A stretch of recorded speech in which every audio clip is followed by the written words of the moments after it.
हाँ तो बच्चों, आज का हमारा टॉपिक है कूलम्स लॉ। आज का जो हमारा टॉपिक है वो क्या है? Coulomb's law.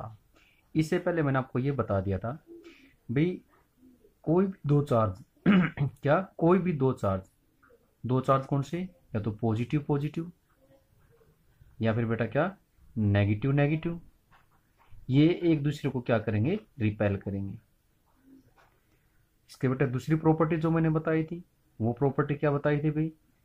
अपोजिट चार्ज एक दूसरे के विपरीत, एक पॉजिटिव है और एक बेटा क्या नेगेटिव, ये दोनों एक दूसरे को क्या करेंगे? अट्रैक्ट करेंगे।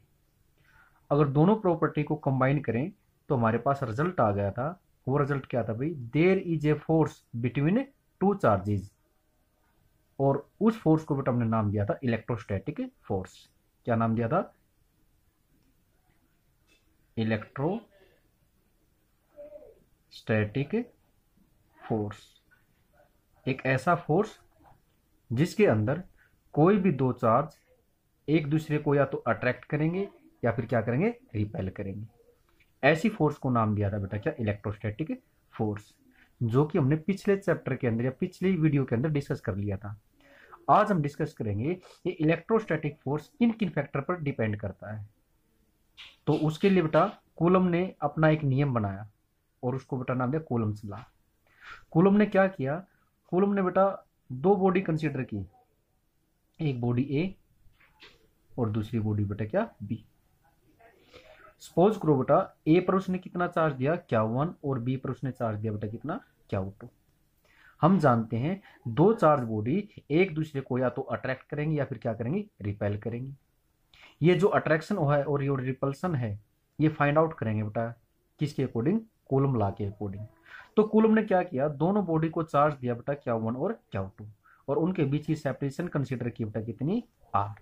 ये जो R सेपरेशन है बेटा, ये दोनों बॉडी के सेंटर से है। कहां से है? दोनों बॉडी के सेंटर से। तो कूलम ने क्या पाया? अगर इस R डिस्टेंस को फिक्स कर दिया जाए, मतलब डिस्टेंस के अंदर कोई चेंज नहीं करना है, लेकिन ए के अंदर तो चार्ज था बेटा Q1, उसके अमाउंट को बढ़ाते चले जाए। बी के अंदर आपके पास बेटा जो चार्ज था Q2, उसके अमाउंट को बढ़ाते जाएं। तो उसने क्या पाया बेटा? इन दोनों के बीच की जो अट्रैक्शन और रिपल्सन थी वो भी बढ़ती चलेगी। मतलब चार्ज के बढ़ाने से इलेक्ट्रोस्टैटिक फोर्स आपके पास क्या होता चला गया बेटा? इंक्रीज होता चला गया। तो कूलम्स लॉ बेटा क्या लिखेंगे? Coulomb's law, according to this law, according to this law, इस लॉ ने बेटा पहली स्टेटमेंट क्या ऑब्जर्व की? According to this law force between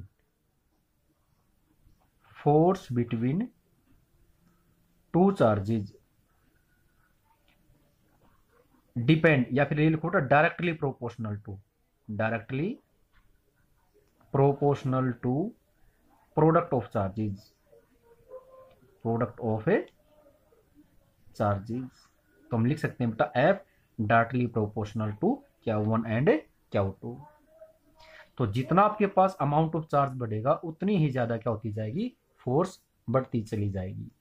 और उसने जो सेकंड स्टेटमेंट ऑब्जर्व की वो हमारे पास बेटा क्या थी? अब सेकंड स्टेटमेंट के अंदर ये चार्ज को तो कर दिया फिक्स, ये जो दोनों के बीच की सेपरेशन थी इसको बेटा क्या किया? चेंज किया। कैसे चेंज किया? दोनों चार्ज को बेटा क्या किया? एक बार तो नजदीक लेकर आ गए और एक बार बेटा क्या दूर लेकर चले गए। तो उसने क्या पाया? जैसे जैसे चार्ज बेटा दूर होते चले गए तो ये जो अट्रैक्शन थी ये क्या होती चलेगी? कम होती चलेगी। और जब चार्ज बेटा नजदीक आए तो ये अट्रैक्शन और रिपल्सन बेटा क्या मिली? उसको ज्यादा मिली। मतलब इलेक्ट्रोस्टैटिक फोर्स, इन दोनों चार्ज के बीच में लगने वाली फोर्स डिस्टेंस के इनवर्सली प्रोपोर्शनल काम कर रही है। इनवर्सली प्रोपोर्शनल का मतलब अगर डिस्टेंस को बढ़ाएंगे तो फोर्स बेटा क्या हो जाएगी? कम हो जाएगी, और डिस्टेंस को कम करेंगे तो फोर्स क्या हो जाएगी? ज्यादा। तो सेकंड स्टेटमेंट बेटा क्या मिली? And inversely proportional to square of a distance, square of a distance. मतलब ये जो फोर्स है बेटा ये इनवर्सली प्रोपोर्शनल है किसके? डिस्टेंस के स्क्वायर के साथ। तो इसको मैंने इक्वेशन फर्स्ट या स्टेटमेंट फर्स्ट इसको बेटा मैंने क्या नाम दिया, सेकंड। अगर हम दोनों को कंबाइन करते हैं तो हमारे पास बेटा रिजल्ट क्या बन जाता है भाई, रिजल्ट बन जाएगा हमारे पास F directly proportional Q1 Q2 and inversely proportional to square of distance. Proportionality का सिंबल हटाने के लिए हम किसके साथ मल्टीप्लाई करते हैं बेटा, कांस्टेंट के साथ, के Q1 Q2 अपॉन बेटा क्या, R का स्क्वायर। ये के हमारे पास बेटा क्या है, कांस्टेंट ऑफ ए प्रोपोर्शनलिटी, जिसकी वैल्यू हमारे पास बेटा होती है, क्या होती है, 1/4πε0। क्या होती है, 1/4πε0। अगर इन सभी की वैल्यू यहाँ पर पुट की जाए तो हमारे पास क्वांटिटी रिजल्ट आ जाएगा बेटा 9 × 10⁹ न्यूटन मीटर स्क्वायर पर कूलम स्क्वायर। तो यहाँ से हमने क्या पता लगा, हमारे पास बेटा जो फोर्स है वो फोर्स हमारे पास बेटा कितना है, 1/4πε0 Q1 Q2 अपॉन बेटा क्या, R का स्क्वायर, अपॉन R का स्क्वायर। यहाँ तो कोई डाउट, अगर यहाँ तो कोई डाउट नहीं बेटा, अब हम एक स्टेप आगे बढ़ते हैं। भाई हमने ये तो पता लगा लिया, चार्ज का अमाउंट बढ़ाएंगे, चार्ज का अमाउंट बढ़ाएंगे तो फोर्स बढ़ेगा, डिस्टेंस को कम करेंगे तो फोर्स बेटा क्या हो जाएगा, डिस्टेंस को कम करेंगे तो फोर्स ज्यादा हो जाएगा। जैसे मैग्नेट को नजदीक लेकर आए तो अट्रैक्शन क्या होगी, ज्यादा, और मैग्नेट को दूर लेकर गए तो अट्रैक्शन क्या हो जाएगी, कम हो जाएगी। लेकिन एक फैक्टर बेटा, एक टर्म और इन्वॉल्व की यहाँ पर, ये सिंबल, इसको नाम दिया जाता है एप्सिलॉन। क्या नाम दिया जाता है, एप्सिलॉन। इसको नाम दिया जाता है परमिटिविटी। क्या नाम दिया जाता है इसको, परमिटिविटी।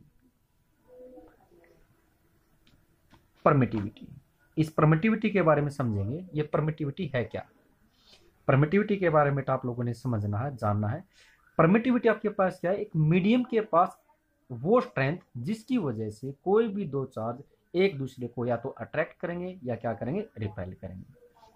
और एक एग्जांपल से समझते हैं। सपोज करो बेटा आपके पास ये कोई दो बॉडी है बेटा, ये ए है और ये हमारे पास क्या दूसरी बी। ये दोनों एक दूसरे को या तो पुश कर रही थी या फिर बेटा क्या कर रही थी, पुल कर रही थी। मतलब इन दोनों के बीच में फोर्स था। लेकिन ये दोनों बॉडी बेटा कहां पर थी, एयर के अंदर थी। किसके अंदर थी, एयर के अंदर। फिर हमने क्या किया, इन दोनों बॉडी को कहां पर रख दिया बेटा, वाटर के अंदर रख दिया। जैसे ही बेटा इनको वाटर के अंदर रखा जाता है तो इनके बीच में लगने वाली फोर्स वो भी क्या हो जाती है, चेंज हो जाती है। तो ये जो चेंज आया है ये किसकी वजह से आया बेटा, वाटर की वजह से, मतलब मीडियम की वजह से। तो हमारे पास एक फैक्टर और निकल कर आया। वो फैक्टर क्या निकल कर आया, बीच चार्ज को कहां पर रखा गया है, एयर में रखा गया है, वाटर में रखा गया, किस मीडियम में रखा गया है। तो एक मीडियम के पास भी एक ऐसी प्रॉपर्टी है जिसकी वजह से वो फोर्स क्या होगी, चेंज होगी, और उस प्रॉपर्टी को नाम दिया गया परमिटिविटी। क्या नाम दिया गया, परमिटिविटी। तो परमिटिविटी के बारे में आपने याद रखना बेटा, it is the property of a medium, it is the property of a medium by which, जिसकी वजह से बेटा क्या होंगे, by which two charges attract और repel each other known as a permittivity, known as a permittivity। यहां तक बेटा डेफिनेशन क्लियर है। अगर ये डेफिनेशन क्लियर है बेटा तो आप लोगों ने याद रखना बेटा एप्सिलॉन नॉट, एप्सिलॉन नॉट हमारे पास बेटा क्या, परमिटिविटी ऑफ एयर, किसकी होती है बेटा, ये एयर की। और एयर की बेटा हमने कितनी याद रखनी है बेटा, 1। यहां तक पॉइंट क्लियर आपके पास। अगर यहां तक का पॉइंट क्लियर बेटा, अब इसी से जुड़ा बेटा हमारे पास एक डेफिनेशन और है जिसको नाम दिया गया रिलेटिव परमिटिविटी। क्या नाम दिया गया, रिलेटिव परमिटिविटी। देखो रिलेटिव परमिटिविटी क्या हमारे पास, मैंने नाम दिया रिलेटिव परमिटिविटी। जैसा कि नाम के अंदर बता, रिलेटिव मतलब हमें रिलेट करना, हमें कंपेयर करना है, एक परमिटिविटी को दूसरी परमिटिविटी के साथ क्या करना है, कंपेयर करना है। तो उसको नाम दिया बेटा हमने क्या, रिलेटिव परमिटिविटी। मतलब जब हम किसी मीडियम की स्ट्रेंथ को, जब हम किसी मीडियम की प्रॉपर्टी को, कौन सी प्रॉपर्टी को, जिसकी वजह से दो चार्जेस क्या करते हैं, एक दूसरे को अट्रैक्ट को क्या करते हैं, रिपेल करते हैं। अगर उस फोर्स को कंपेयर किया जाए किसके साथ, एयर के साथ, तब हमारे पास वो क्या मानी जाएगी, रिलेटिव परमिटिविटी। मतलब भाई हमने ये दो चार्ज बॉडी कंसीडर की बेटा, ये मेरे पास क्या है ए, ये मेरे पास बेटा क्या बी। सपोज करो इस पर बेटा कितना चार्ज दिया, क्या 1, इस पर चार्ज दिया बेटा कितना, क्या 2, और इन दोनों के बीच की सेपरेशन रखी बेटा हमने कितनी, आर। लेकिन ये सारी सारी जो अरेंजमेंट है ये कहां पर है बेटा, हमारी एयर के अंदर। अब बिल्कुल इन्हीं दो सेम चार्जेस को सेम डिस्टेंस के साथ, किसके साथ, सेम डिस्टेंस के साथ कहां पर रख दिया बेटा हमने, एक मीडियम में रख दिया जो एयर से अलग है। या मैंने बेटा कोई भी मीडियम लिया भाई, वाटर हो सकता है, ग्लास हो सकता है, वट एवर जो भी है। तो यहां पर हमने फोर्स निकाली बेटा किसके अंदर, एयर के अंदर। यहां पर बेटा हमने फोर्स निकाली बेटा किसके अंदर, बेटा मीडियम के अंदर। अब एक दूसरे के साथ जब हम कंपेयर करेंगे तो उसको नाम दिया रिलेटिव परमिटिविटी। क्या नाम दिया गया, रिलेटिव परमिटिविटी। मतलब भाई रिलेटिव परमिटिविटी के अंदर एक मीडियम की परमिटिविटी को एयर की परमिटिविटी के साथ क्या करेंगे, कंपेयर करेंगे। तो हम लिख सकते हैं बेटा रिलेटिव परमिटिविटी के बारे में क्या लिखेंगे, it is the ratio of permittivity of a medium with respect to permittivity of air known as relative permittivity। तो हमारे पास रिलेटिव परमिटिविटी क्या आ गई भाई, हमारे पास रिलेटिव परमिटिविटी हमारे पास आ गई भाई, permittivity of a medium upon बेटा क्या, परमिटिविटी ऑफ ए एयर। और ये हमारे पास बेटा क्या माना जाता है भाई, कि क्या इसको बेटा हम क्या नाम देंगे, सॉरी रिलेटिव परमिटिविटी, क्या नाम देंगे, रिलेटिव परमिटिविटी। क्या नाम देंगे, रिलेटिव परमिटिविटी। इस टर्म को बेटा हम एक और तरीके से निकाल सकते हैं। वो कैसे निकाल सकते हैं, जैसे मैंने ऊपर बताया एयर के अंदर बेटा फोर्स क्या होगी, अभी कूलम ने बताया था एयर के अंदर बेटा फोर्स क्या होगी भाई, 1/4 pi epsilon of air. Epsilon of air को किसके साथ रिप्रेजेंट किया जाएगा, एप्सिलॉन नॉट के साथ। क्या 1 क्या 2 अपॉन बेटा क्या आर का स्क्वायर। ऐसे बेटा मैंने क्या बताया था भाई, मीडियम के अंदर हमारे पास जो फोर्स होगी, मीडियम के अंदर हमारे पास क्या होगी भाई, 1/4 पाई एप्सिलॉन चेंज होगा क्योंकि मीडियम चेंज होगा, तो एप्सिलॉन की बेटा क्या आ जाएगा हमारे पास, epsilon of medium. Charge same है, क्या 1 क्या 2, डिस्टेंस भी सेम है, तो हमारे पास क्या आर का स्क्वायर। अगर हम दोनों को डिवाइड करें एफ ऑफ एयर अपॉन बेटा क्या एफ ऑफ ए मीडियम, तो क्या आएगा, देखो 1/4 पाई एप्सिलॉन नॉट, क्या 1 क्या 2 अपॉन बेटा क्या आर का square, divided by 1/4 pi epsilon not, क्या 1 क्या 2 अपॉन बेटा क्या आर का स्क्वायर। सॉरी यहाँ पर एप्सिलॉन नॉट के छोटे क्या आएगा, एप्सिलॉन ए, क्या आएगा, एप्सिलॉन ए। अब देखो ये टर्म कैंसिल आउट, ये टर्म कैंसिल आउट, और ओवरऑल हमारे पास रिजल्ट बेटा क्या आएगा, epsilon m upon epsilon naught. लेकिन इसको तो मैंने क्या नाम दिया था, इसको तो मैंने नाम दिया था रिलेटिव परमिटिविटी। मतलब रिलेटिव परमिटिविटी की हमारे पास एक डेफिनेशन और आ गई। वो डेफिनेशन क्या आई, ये भाई फोर्स की भी रेशो है, किस फोर्स की, जब दो चार्जेस को कहां पर रखा जाता है, एयर के अंदर, और सेम दो चार्जेस को कहां पर रखा जाता है, मीडियम के अंदर। तो हमारे पास एक डेफिनेशन और आगे बेटा, या एक फार्मूला और आ गया, वो हमारे पास क्या आ गया भाई, रिलेटिव परमिटिविटी, रिलेटिव परमिटिविटी जो क्या थी, एप्सिलॉन ऑफ, शाबाश बेटा, एप्सिलॉन ऑफ हमारे पास क्या था बेटा, देख लेते हैं यहाँ पर, medium epsilon of a m divided by epsilon of air, या फिर बेटा मैंने इसको दूसरा लिखा बेटा, फोर्स इन एयर अपॉन बेटा क्या force in medium, force in medium. तो यहां से भी इसको एक और डेफिनेशन दे सकते हैं भाई, it is the ratio of force, या फिर ratio of force between two charges, between two charges when placed in air। भाई एयर की हमें कंपेयर करना है एयर का बेटा, हमने तुलना करने के साथ मीडियम के साथ, तो हम करेंगे it is the ratio of force between two charges when placed in air to the force between same two charges placed in another medium known as relative permittivity। और एक बड़ा इंपॉर्टेंट बेटा इसके अंदर पॉइंट निकल कर आता है, इसकी यूनिट क्या होगी।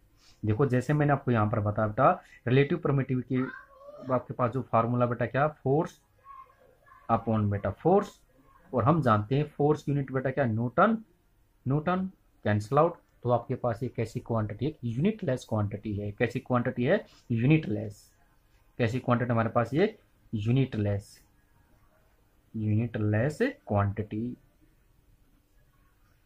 और साथ ही साथ में डायमेंशनलेस क्वांटिटी है। कैसी है, डायमेंशनलेस क्वांटिटी। कैसी है, क्योंकि जो डायमेंशन ऊपर आएंगी वही डायमेंशन बेटा क्या आएंगी, नीचे आएंगी, और एक दूसरे से क्या हो जाएंगी, कैंसिल आउट। यहां तक ये बेटा पॉइंट क्लियर है।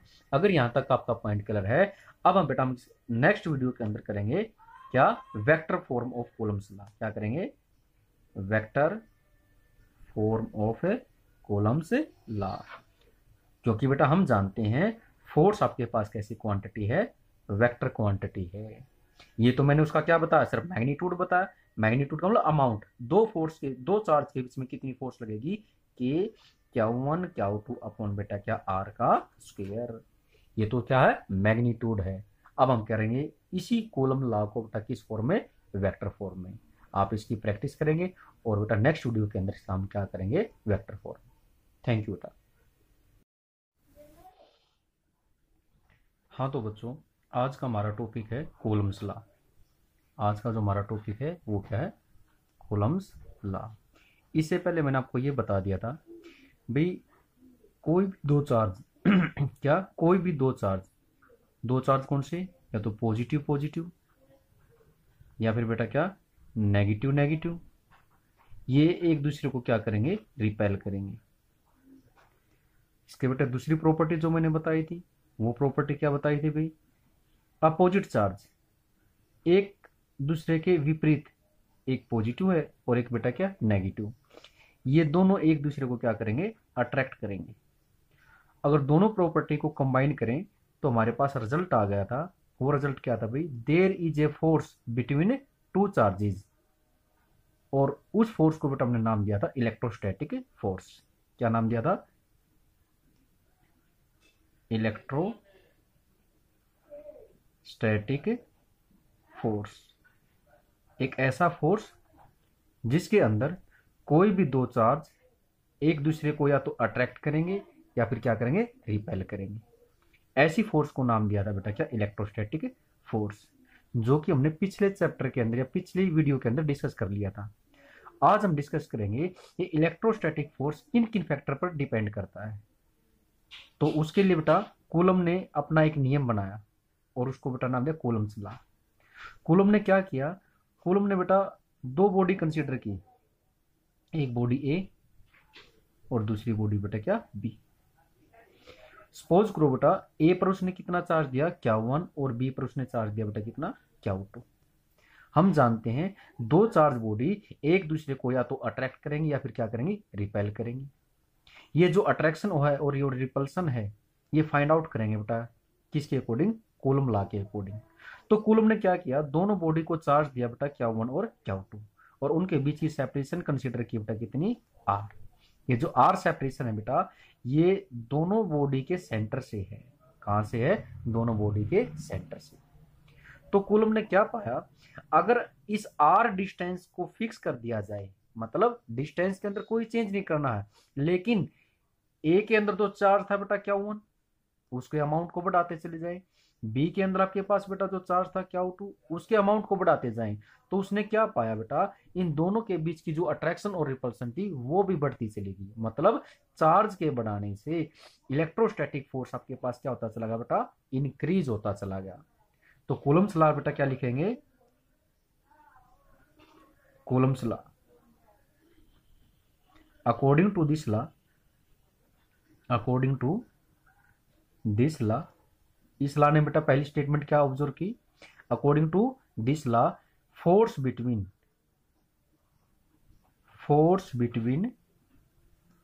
टू चार्जेज डिपेंड, या फिर ये लिखो directly proportional to product of a charges. तो हम लिख सकते हैं बेटा F directly proportional to Q1 and Q2। तो जितना आपके पास अमाउंट ऑफ चार्ज बढ़ेगा उतनी ही ज्यादा क्या होती जाएगी, फोर्स बढ़ती चली जाएगी। और उसने जो सेकंड स्टेटमेंट ऑब्जर्व की वो हमारे पास बेटा क्या थी, अब सेकंड स्टेटमेंट के अंदर ये चार्ज को तो कर दिया फिक्स, ये जो दोनों के बीच की सेपरेशन थी इसको बेटा क्या किया, चेंज किया। कैसे चेंज किया, दोनों चार्ज को बेटा क्या किया, एक बार तो नजदीक लेकर आ गए और एक बार बेटा क्या दूर लेकर चले गए। तो उसने क्या पाया, जैसे जैसे चार्ज बेटा दूर होते चले गए तो ये जो अट्रैक्शन थी ये क्या होती चलेगी, कम होती चलेगी। और जब चार्ज बेटा नजदीक आए तो ये अट्रैक्शन और रिपल्सन बेटा क्या मिली, उसको ज्यादा मिली। मतलब इलेक्ट्रोस्टैटिक फोर्स, इन दोनों चार्ज के बीच में लगने वाली फोर्स डिस्टेंस के इनवर्सली प्रोपोर्शनल काम कर रही है।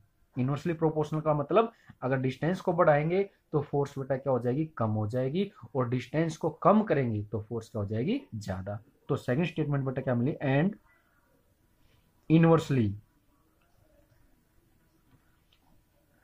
Proportional to square of a distance. मतलब ये जो फोर्स है बेटा ये इनवर्सली प्रोपोर्शनल है किसके, डिस्टेंस के स्क्वायर के साथ। तो इसको मैंने इक्वेशन फर्स्ट या स्टेटमेंट फर्स्ट, इसको बेटा मैंने क्या नाम दिया, सेकंड। अगर हम दोनों को कंबाइन करते हैं तो हमारे पास बेटा रिजल्ट क्या बन जाता है भाई, रिजल्ट बन जाएगा हमारे पास F directly proportional Q1 Q2 and inversely proportional to square of distance. Proportionality का सिंबल हटाने के लिए हम किसके साथ मल्टीप्लाई करते हैं बेटा, कांस्टेंट के साथ, कि Q1 Q2 अपॉन बेटा क्या R का स्क्वायर। ये के हमारे पास बेटा क्या है, कांस्टेंट ऑफ ए प्रोपोर्शनलिटी, जिसकी वैल्यू हमारे पास बेटा होती है, क्या होती है, 1/4πε0। क्या होती है, 1/4πε0। अगर इन सभी की वैल्यू यहां पर पुट की जाए तो हमारे पास क्वांटिटी रिजल्ट आ जाएगा बेटा 9 × 10⁹ न्यूटन मीटर स्क्वायर पर कूलम स्क्वायर। तो यहां से हमने क्या पता लगा, हमारे पास बेटा जो फोर्स है वो फोर्स हमारे पास बेटा कितना है, 1/4πε0 Q1 Q2 अपॉन बेटा क्या R का स्क्वायर, अपॉन R का स्क्वायर। यहां तो कोई डाउट, अगर यहां तो कोई डाउट नहीं बेटा, अब हम एक स्टेप आगे बढ़ते हैं। भाई हमने ये तो पता लगा लिया, चार्ज का अमाउंट बढ़ाएंगे तो फोर्स बढ़ेगा, डिस्टेंस को कम करेंगे तो फोर्स बेटा क्या हो जाएगा, डिस्टेंस को कम करेंगे तो फोर्स ज्यादा हो जाएगा। जैसे मैग्नेट को नजदीक लेकर आए तो अट्रैक्शन क्या होगी, ज्यादा, और मैग्नेट को दूर लेकर गए तो अट्रैक्शन क्या हो जाएगी, कम हो जाएगी। लेकिन एक फैक्टर बेटा, एक टर्म और इन्वॉल्व की यहां पर, ये सिंबल, इसको नाम दिया जाता है एप्सिलॉन। क्या नाम दिया जाता है, एप्सिलॉन। इसको नाम दिया जाता है परमिटिविटी। क्या नाम दिया जाता है इसको, परमिटिविटी। इस परमिटिविटी के बारे में समझेंगे, ये परमिटिविटी है क्या। परमिटिविटी के बारे में आप लोगों ने समझना है, जानना है। परमिटिविटी आपके पास क्या है, एक मीडियम के पास वो स्ट्रेंथ जिसकी वजह से कोई भी दो चार्ज एक दूसरे को या तो अट्रैक्ट करेंगे या क्या करेंगे, रिपेल करेंगे। और एक एग्जांपल से समझते हैं। सपोज करो बेटा आपके पास ये कोई दो बॉडी है बेटा, ये ए है और ये हमारे पास क्या दूसरी बी। ये दोनों एक दूसरे को या तो पुश कर रही थी या फिर बेटा क्या कर रही थी, पुल कर रही थी। मतलब इन दोनों के बीच में फोर्स था। लेकिन ये दोनों बॉडी बेटा कहां पर थी, एयर के अंदर थी। किसके अंदर थी, एयर के अंदर। फिर हमने क्या किया, इन दोनों बॉडी को कहां पर रख दिया बेटा, वाटर के अंदर रख दिया। जैसे ही बेटा इनको वाटर के अंदर रखा जाता है तो इनके बीच में लगने वाली फोर्स वो भी क्या हो जाती है, चेंज हो जाती है। तो ये जो चेंज आया है ये किसकी वजह से आया बेटा, वाटर की वजह से, मतलब मीडियम की वजह से। तो हमारे पास एक फैक्टर और निकल कर आया। वो फैक्टर क्या निकल कर आया, भी चार्ज को कहां पर रखा गया है, एयर में रखा गया है, वाटर में रखा गया, किस मीडियम में रखा गया है। तो एक मीडियम के पास भी एक ऐसी प्रॉपर्टी है जिसकी वजह से वो फोर्स क्या होगी, चेंज होगी, और उस प्रॉपर्टी को नाम दिया गया परमिटिविटी। क्या नाम दिया गया, परमिटिविटी। तो परमिटिविटी के बारे में आपने याद रखना बेटा, it is the property of a medium, it is the property of a medium by which, जिसकी वजह से बेटा क्या होंगे, बाय विच टू चार्जेस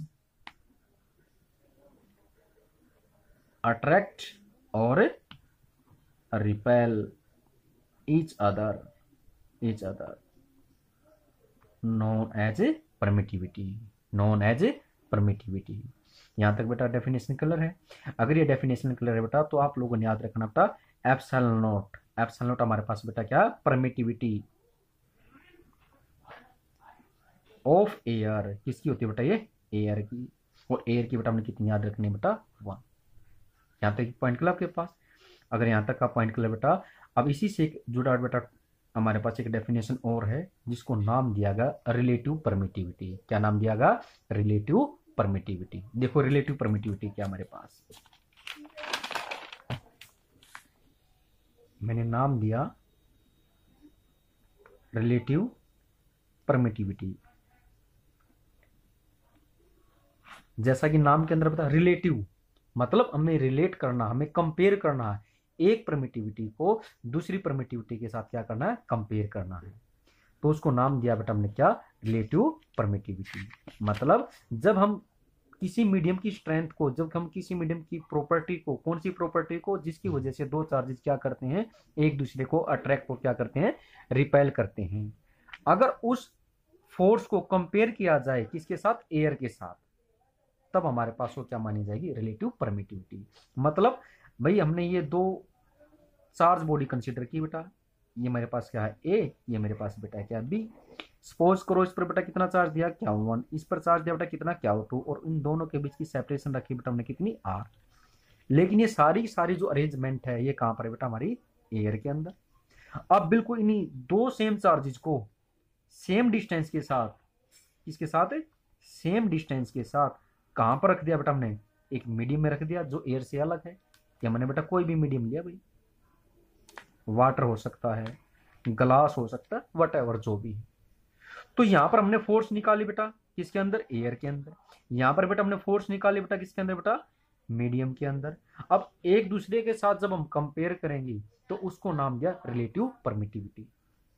क्या नाम दिया गया, रिलेटिव परमिटिविटी। मतलब भाई रिलेटिव परमिटिविटी के अंदर एक मीडियम की परमिटिविटी को एयर की परमिटिविटी के साथ क्या करेंगे, कंपेयर करेंगे। तो हम लिख सकते हैं बेटा रिलेटिव परमिटिविटी के बारे में क्या लिखेंगे, it is the ratio of permittivity of a medium with respect to permittivity of air known as relative permittivity। तो हमारे पास रिलेटिव परमिटिविटी क्या आगे भाई, हमारे पास रिलेटिव परमिटिविटी हमारे पास आगे भाई permittivity of a medium upon बेटा क्या, परमिटिविटी ऑफ ए एयर। और ये हमारे पास बेटा क्या माना जाता है भाई, कि क्या इसको बेटा हम क्या नाम देंगे, सॉरी रिलेटिव परमिटिविटी। क्या नाम देंगे, रिलेटिव परमिटिविटी। क्या नाम देंगे, रिलेटिव परमिटिविटी। इस टर्म को बेटा हम एक और तरीके से निकाल सकते हैं। वो कैसे निकाल सकते हैं, जैसे मैंने ऊपर बताया एयर के अंदर बेटा फोर्स क्या होगी, अभी कॉलम ने बताया था एयर के अंदर बेटा फोर्स क्या होगी भाई, 1/4 pi epsilon of air. Epsilon of air को किसके साथ रिप्रेजेंट किया जाएगा, एप्सिलॉन नॉट के साथ। क्या 1 क्या 2 अपॉन बेटा क्या आर का स्क्वायर। ऐसे बेटा मैंने क्या बताया था भाई, मीडियम के अंदर हमारे पास जो फोर्स होगी, मीडियम के अंदर हमारे पास क्या होगी भाई 1/4 पाई, एप्सिलॉन चेंज होगा क्योंकि मीडियम चेंज होगा, तो एप्सिलॉन की बेटा क्या आ जाएगा हमारे पास, epsilon of medium. Charge same है, क्या 1 क्या 2, डिस्टेंस भी सेम है, तो हमारे पास क्या आर का स्क्वायर। अगर हम दोनों को डिवाइड करें एफ ऑफ एयर अपॉन बेटा क्या एफ ऑफ ए मीडियम, तो क्या आएगा देखो 1/4πε0 Q1 Q2 अपॉन बेटा क्या R का square divided by 1/4πε0 Q1 Q2 upon बेटा क्या R का स्क्वायर। सॉरी यहाँ पर एप्सिलॉन की छोटे क्या आएगा एप्सिलॉन ए, क्या आएगा एप्सिलॉन ए। अब देखो ये टर्म कैंसिल आउट, ये टर्म कैंसिल आउट और ओवरऑल हमारे पास रिजल्ट बेटा क्या आएगा epsilon m upon epsilon naught. लेकिन इसको तो मैंने क्या नाम दिया था, इसको तो मैंने नाम दिया था रिलेटिव परमिटिविटी। मतलब रिलेटिव परमिटिविटी की हमारे पास एक डेफिनेशन और आ गई। वो डेफिनेशन क्या आई, ये भाई फोर्स की भी रेशो है। किस फोर्स की, जब दो चार्जेस को कहां पर रखा जाता है एयर के अंदर, और सेम दो चार्जेस को कहां पर रखा जाता है मीडियम के अंदर। तो हमारे पास इस डेफिनेशन और आगे बेटा या एक फार्मूला और आ गया, वो हमारे पास क्या आ गया भाई रिलेटिव परमिटिविटी। रिलेटिव परमिटिविटी जो क्या थी एप्सिलॉन ऑफ, शाबाश बेटा, एप्सिलॉन ऑफ हमारे पास क्या था बेटा देख लेते हैं यहाँ पर medium epsilon of m divided by epsilon of air, या फिर बेटा मैंने इसको दूसरा लिखा बेटा फोर्स इन एयर अपॉन बेटा क्या force in medium, force in medium. तो यहां से भी इसको एक और डेफिनेशन दे सकते हैं भाई, it is the ratio of force, या फिर ratio of force between two charges, between two charges when placed in air। भाई एयर की हमें कंपेयर करना है, एयर का बेटा हमने तुलना करने के साथ मीडियम के साथ, तो हम करेंगे it is the ratio of force between two charges when placed in air to the force between same two charges placed in another medium known as relative permittivity। और एक बड़ा इंपॉर्टेंट बेटा इसके अंदर पॉइंट निकल कर आता है, इसकी यूनिट क्या होगी। देखो जैसे मैंने आपको यहाँ पर बताया बेटा रिलेटिव परमिटिविटी आपके पास जो फार्मूला बेटा क्या फोर्स अपॉन बेटा फोर्स, और हम जानते हैं फोर्स यूनिट बेटा क्या न्यूटन कैंसिल आउट। तो आपके पास एक कैसी क्वांटिटी है यूनिटलेस क्वांटिटी है, कैसी क्वांटिटी है यूनिटलेस, कैसी क्वांटिटी हमारे पास ये यूनिटलेस क्वांटिटी, और साथ ही साथ में डायमेंशनलेस क्वांटिटी है। कैसी है डायमेंशनलेस क्वांटिटी, कैसी है क्योंकि जो डायमेंशन ऊपर आएंगी वही डायमेंशन बेटा क्या आएंगी नीचे आएंगी और एक दूसरे से क्या हो जाएंगी कैंसिल आउट। यहाँ तक ये बेटा पॉइंट क्लियर है। अगर यहाँ तक आपका पॉइंट क्लियर है, अब हम बेटा नेक्स्ट वीडियो के अंदर करेंगे क्या vector form of columns law. क्या करेंगे vector form of columns law, क्योंकि बेटा हम जानते हैं फोर्स आपके पास कैसी क्वांटिटी है वेक्टर क्वांटिटी है। ये तो मैंने उसका क्या बताया सिर्फ मैग्नीट्यूड बताया, मैग्नीट्यूड का मतलब अमाउंट, दो चार्ज के बीच में कितनी फोर्स लगेगी कि Q1 Q2 अपॉन बेटा क्या R का स्क्वायर। ये तो क्या है मैग्नीट्यूड है। अब हम करेंगे इसी कॉलम लॉ को बेटा किस फॉर्म में वेक्टर फॉर्म में।